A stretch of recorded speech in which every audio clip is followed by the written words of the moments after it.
गोटे छोट गाँव रे रमा नाँ रे जड़े गरीब महिला थिला एवं तांकर दुई पुओ रहुथिले। बड़ पुओर नाँ थिला राजू और छोट पुओर नाँ थिला मनु। रमा बहुत कष्ट करिकी घर चलाउथिला। सकाळठू संध्या पर्यंत से लोकंक घरे काम करथिला, किंतु घरर अवस्था तथापि भल नथिला। राजू बहुत अलसुआ थिला, से काम करियाकू चाहू नथिला। सारा दिन गाँव रे बुलुथिला, बंधु मानक सह मजामस्ती करुथिला, किंतु मनु बहुत परिश्रमी थिला। से माँ को सबु काम रे सहाय्य करथिला आउ पढ़ापढ़ी मध्य करथिला। दिने रमा दुई पुओ को डाकिकी कहिले, पुओ माने घरर अवस्था बहुत खराब, तमे माने दुई जण किछि काम करले घरटा भलरे चलिबो। मनु संगे संगे कहिला, माँ मु कालीठू काम खोजिबी। किंतु राजू हसी कहिला, एते कष्ट करी कौन लाभ, भाग्यर थिले टंका आसीजिबो। रमा चुप हो गला। परदिन सकाळे मनु गाँ पाखरे थिबा सहर को काम खोजिया को गला। बहुत बुलिबा परे से गोटे बुढ़ा दुकानी को दुकान रे काम पाइला। दुकानी को नाँ थिला हरिबाबू। हरिबाबू कहिले, पुओ जदि मन लगाई काम करिबू मु तते भल दरमा देबी। मनु मन खुशी करी कि काम आरंभ कला। से दिन राति परिश्रम करथिला, दुकान सफा करथिला, ग्राहक मानक सहित भल भाबरे कथबार्ता होथिला। देखि देखि हरिबाबू तांको बहुत भल पाइबा आरंभ करदेले। एपटे राजू सारा दिन बंधु मानक सहित बुलुथिला, केबे केबे माँ को टंकिया मध्य चुपचाप नहीं जाउथिला।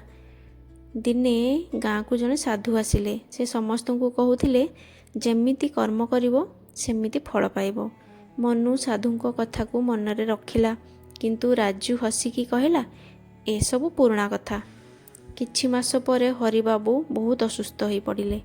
तांकर केही संतान नथिले। से मनु को डाकी कहिले, पुओ तू मते निज पुओ परी सेवा करिचु, मु मो दुकान तो नारे कर दउची। मनु आश्चर्य होई गला।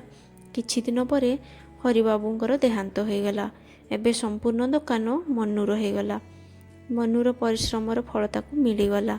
से घर को फेरी माँ को कहिला, माँ से दुकान मोर हो गला, मते दे देले। माँ आम दुखर दिन शेष हो गला। रमा को आखिरे लुह आसीगला।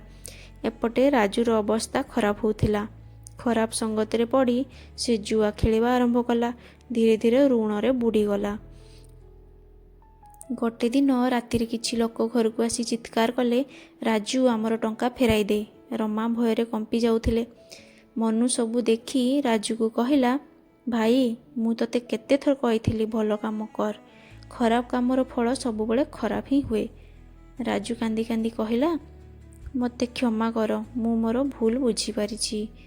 मनु तांको ऋण परिशोध करदेला, किंतु गोटे शर्त रखिला, आजिठू तू सत्य और परिश्रमर रास्ता रे चलिबो।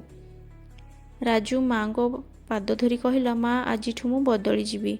तापरे दुई भाई मिसिकी काम करिया पई लागिले। धीरे धीरे तांको घरर सुखरे भरी गला। गाँर लोक माने कहूथिले, सतरे मनीष निज कर्मफल निश्चय पाए। एठू आमे शिक्षा पाइबा, भल कर्म कले भल फल मिले, आ खराब कर्म कले खराब ही फल मिले। जदि आपन को ए स्टोरीटी भल लगी थाए ताहले चैनल को लाइक शेयर और सब्सक्राइब कर देबे। धन्यवाद।